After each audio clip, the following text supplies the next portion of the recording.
All right, we're back here today on Empower You TV speaking with Reverend Michael Carter. And we've gone through his bio and a little bit about of the background of how this became an interest to him. And now we're going to take this in a new direction. Roger, what was your question that you wanted to ask before the break? I don't remember. No, I love you, Roger. I know. You know what? You have to have fun with this, you know? You have to, Roger. Right. Because I may forget the question if you ask it to me. So I better remember it. Huh? So I think. So you joined a group in New York, some kind of support group, and what came out of that experience for you is I mean, because obviously that's a great question. Kind of a traumatized. So what was the process? Yeah. Well, it was a great question. It is a great question because remember, I still have these experiences. It wasn't just that one time. Sometimes there are years in between. But going back to that, it's like any other support group. It's like, well, it's hyperbole. The 12 steps. You're around like-minded people who are not going to ridicule you, who will support you. And so I needed that. Just to hold on to my sanity. So that's what I got basically. But that's not a good word. And I needed to leave it because I needed to still brush my teeth in the morning and go to work. And so there were a lot of people there, beautiful folk, but in my mind, Michael's mind, they were stuck. Mm-hmm. Outside of, the birth of our daughter, those events, they're up there, but it was like I had other interests. I was starting to mellow out, and so it was like if I wasn't talking about UFOs or government conspiracies, or which there are, I needed to move on and to live my life because that's what I was here to do. Yeah, I mean, it's easy to get stuck in that and identify with that and, oh my God, this is, I'm being contacted, whatever. But I guess, let me just go back again. It's like when you went in there, what was that experience like for you, and what did you learn about that experience from other people that you could then reconcile within yourself to move forward? Well, first of all, the diversity of the experience. I mean, not just in plurality of thought or geography, but it was diversity. There were people of color, not many, but there was generational diversity there. There was GBLTQ brothers and sisters there. So it was a plethora of diversity. And that's just New York City. What I learned from other people in that group was that they saw it as a positive experience. That yes, it was traumatic. Yes, there was a great deal of fear involved because some of these brothers and sisters are very bizarre looking. But it was that camaraderie of that, I hear you, I've been there. You're not alone. You were not alone. Yeah. That you were not crazy, which it was at the other support group, I'm sure, but the difference that divided us was just the perspective. They were, how could this happen? I didn't ask for permission. This was traumatic. I've had medical procedures done, and I hear that and I honor that. But there's three sides to the truth, right? Yours, mine, and the truth. Right. So there were other experiences, and so I wanted to privilege that yours is not wrong or it happened, but there's another view, because just like human beings do in everything, what do aliens want? Well, who are you talking about? There's like 22 different species. What do you mean, what do they want? Or they do this and they do that. I don't have to go any further. You know where I'm going. Right. Now, have you learned anything from the experiences that you've had, the visitations that you've had, as to why then there may be this difference between your type of visit versus the people who are having these negative experiences? Is it just a difference in the type of visitation or purpose or species, or? I think it's in the type of purpose, perhaps. I don't know. It's the type of visitation. What someone else may feel is traumatic may not be traumatic to me. For instance, later in my relationship with them, with the small group that I'm talking about, they put a needle in the back of my head. And I got to tell you, that got my attention. It really, really, really hurt. And they showed it to me, the picture of it. And so, I mean, and then when I was not paralyzed, they were gone. And I was really upset by it, as you can imagine. So I talked to a friend of mine who's been having these encounters as well. And he said, I can't promise you anything, but you may want to set some boundaries in your meditation, in your prayers, in your guidelines. That's not okay, or however you want to phrase it. So I was just so angry that I stood in my bedroom in my underwear yelling up at the ceiling that you can't, my girlfriend said, I wish I could have taken a picture of you. You look like a nut. But anyway, having said that, yeah, you can't do this. So about a week or two later, I'm paralyzed. And I don't know whether that's to protect them or me, because I've heard of people grabbing stuff and just swinging. I don't know why they do that. But they showed me another picture of a little needle. And they showed it, I couldn't move, and they showed it going into the crown of my head. And I felt just like someone who takes blood, when they do it excellently, you barely even feel it. Right. And I thought to myself, my God, they listened to me. They listened to me. Now, what happened is my intuition, and we have psychics in our family. I think Janet may be even being a psychic. I'm not mistaken, but it was just enhanced. When I was a kid, I used to see auras around people to this day, but I found out I could see them really, really clearly now. And, you know, occasionally I will give a reading, whether it's tarot or just off the cuff, but all that was enhanced. My hair started growing really, really fast. Now, I used to have really long dreadlocks to here. I've cut them twice, but my hair grows really, really quickly, and my nails. And I don't need a lot of sleep. Now, I do Reiki, but I don't even know if it's Reiki anymore. But I notice that every time I'm in their presence, I feel like I could jump out this window. I mean, it's just so much energy. And a few months ago, a friend of mine, who's been a healer probably longer than we've been alive, she came to me. She had a stroke, and she was still suffering, and she had a cane. So she came to me 3 times. And, you know, I'm calling it Reiki. And after the 3rd time, she doesn't need her cane. Very good. I'm loving it. It's not me, it's the energy. But when she was on the table, when she was getting off, she said, you know what, you're a big, I won't use the word, a BSer. And I was like, what? She said, you told me you do Reiki.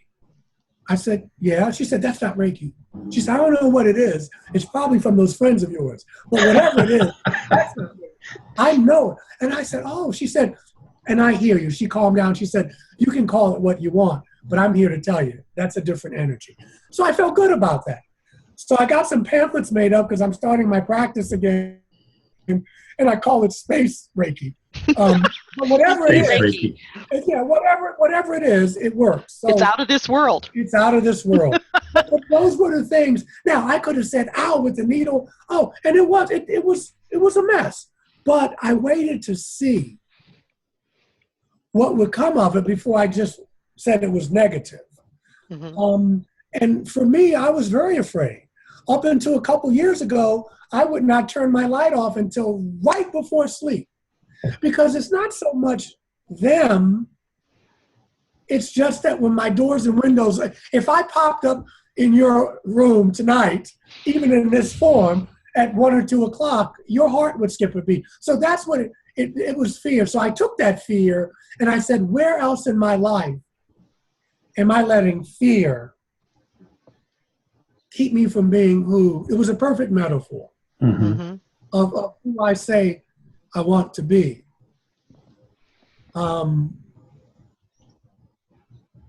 That's where it took me. So yeah, wow. So how did what you, so I guess let's go back a little bit. Yeah. how did you get involved with the Those Bible books? and aliens Oh, man. and plugging those two together? Yeah, connect the Okay. dots for us here now. Okay. The way I'm wired, my mind doesn't go to nuts and bolts. And I have friends, they're into propulsion systems and back engineering and how they fly. I could care less. My mind, because I'm a clergy person, my mind goes to the spiritual transformation. If you can have it, and everybody can.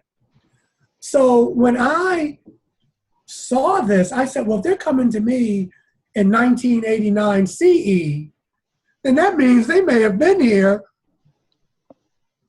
A long time ago. Yeah. So that's where my mind went. And then I started looking around. And there's a good friend and colleague of mine. He's a retired Presbyterian minister. You may have heard of him, Dr. Barry Downing. He wrote a book in 1968. I mean, he's like a Rhodes Scholar. I mean, he's a brilliant man, called The Bible and Flying Saucers. Then I looked around again, and there was a guy by the name of Morris K. Jessup, who died under mysterious circumstances back in the late 50s, early 60s. He was also messing around with secrets in the Philadelphia experiment. I mean, he was up to his neck in it. I'm sure he didn't die a natural death, but we don't know. And then there was a woman, because we always need that female energy in there, a woman by the name of Dr. Virginia Brasington, who lived where? In Asheville, North Carolina. She wrote a book about UFOs in the Bible, which I have over here. My library, it doesn't rival Alexandria, but it's up there. So, and I said, oh my God, these people, so I stand on their show. Of course, Eric, I was just with Eric at Contact in the Desert and at ARE, Eric Van Donigan, these pioneers, man. So I'm standing on their shoulders. And that's how I started reading. So what I did in my seminary, Union, when I said this is going to be my thesis, because this was my master's thesis at first, and they could have said, really? You're not graduating from here with that. But they embraced it. Two of my professors asked me if I would stay on for a PhD in systematic theology, and I said, no, I don't want to be 60 years old still paying for my education. This is what I'm doing now. But it was just flattering. But they were nice enough, they were open enough to say, okay, yeah, let's see what you got. So I had this little mom and pop publisher in Arizona, Blue Star Publications, Barbara DeBolt, thank you. She said, I mean, it had typos and everything else, but it was a publisher. And I got the word out. And then she said, you really ought to talk about your own experiences. Because I was doing conferences and stuff, but I wasn't mentioning it. I was just mentioning the biblical research. And then she said, you really need to talk to folk about it. Were you purposefully not mentioning your own? Yes. Yeah, because 25 years ago, man. Yeah, I can imagine. I even mentioned it to someone, a UU minister, Unitarian Universalist minister. We were in Boston. I was doing some anti-racism stuff. And she said, Michael, I kind of believe that happened to you, but don't ever mention that to anybody again if you want to be ordained in this denomination. So interesting. I said, okay.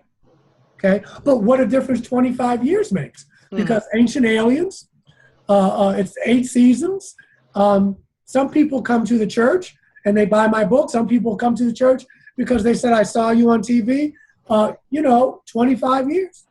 But I don't preach it from my pulpit. I don't have a UFO church. And I don't feel like being called to one.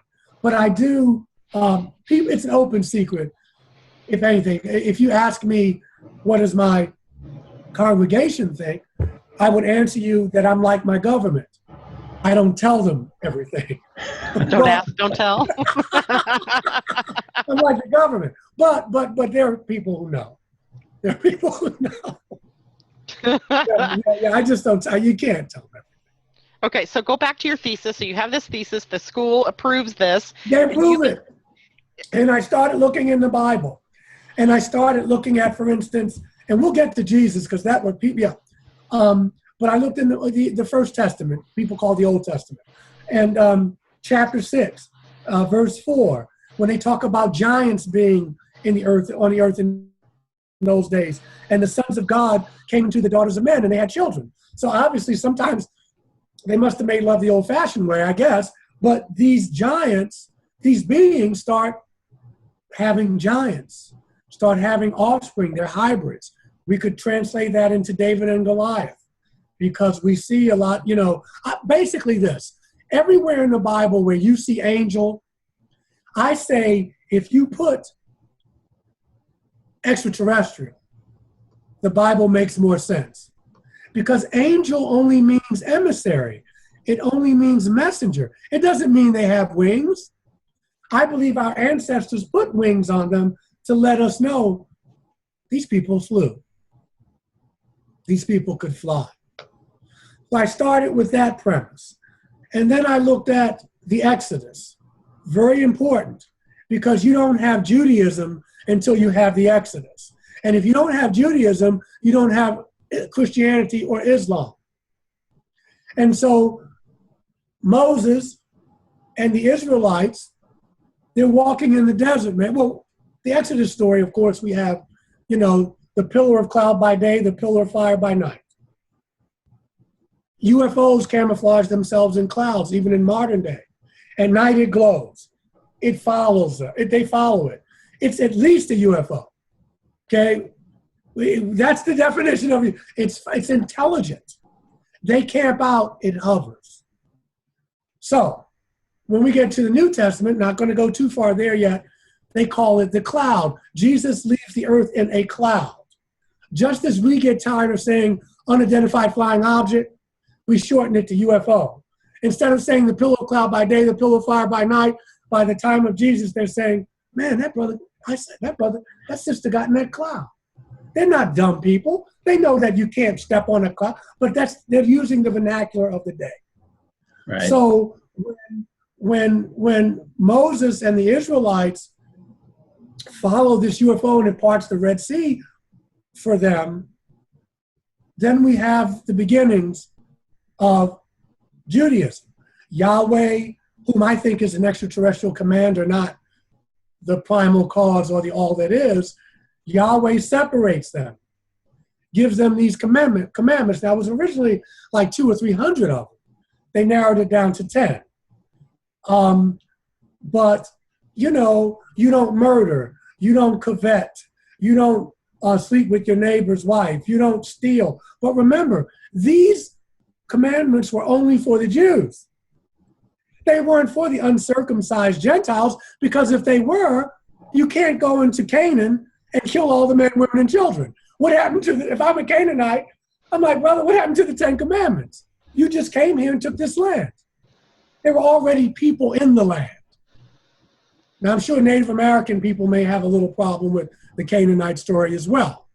But here we have the same Israelites. They got these commandments. They got a whole bunch of stuff about how much to charge for slavery, shekels, and all that. That's why I say Yahweh is not, I think Yahweh's an astronaut with temper tantrum, with a bad temper. But they go into the land of Canaan, and they kill men, women, and children because this land was given to us. So I'm starting to think Yahweh is an astronaut. Yahweh is a warrior God. He's not the God of love. We could argue that he mellows out. But if we look at the Hebrew translation, I'm looking at Jeremiah here. I know we're getting ready to take a break. Jeremiah writes in Jeremiah 13, verse 14, make sure I got it right. This is the Hebrew translation. I will smash them one against the other, parents and children alike, declares the Lord. No pity, compassion, or mercy will stop me from destroying them. And I just said, do I really need to get down on my knees and pray to that? I don't think so. And with that, we'll take a break and come right back.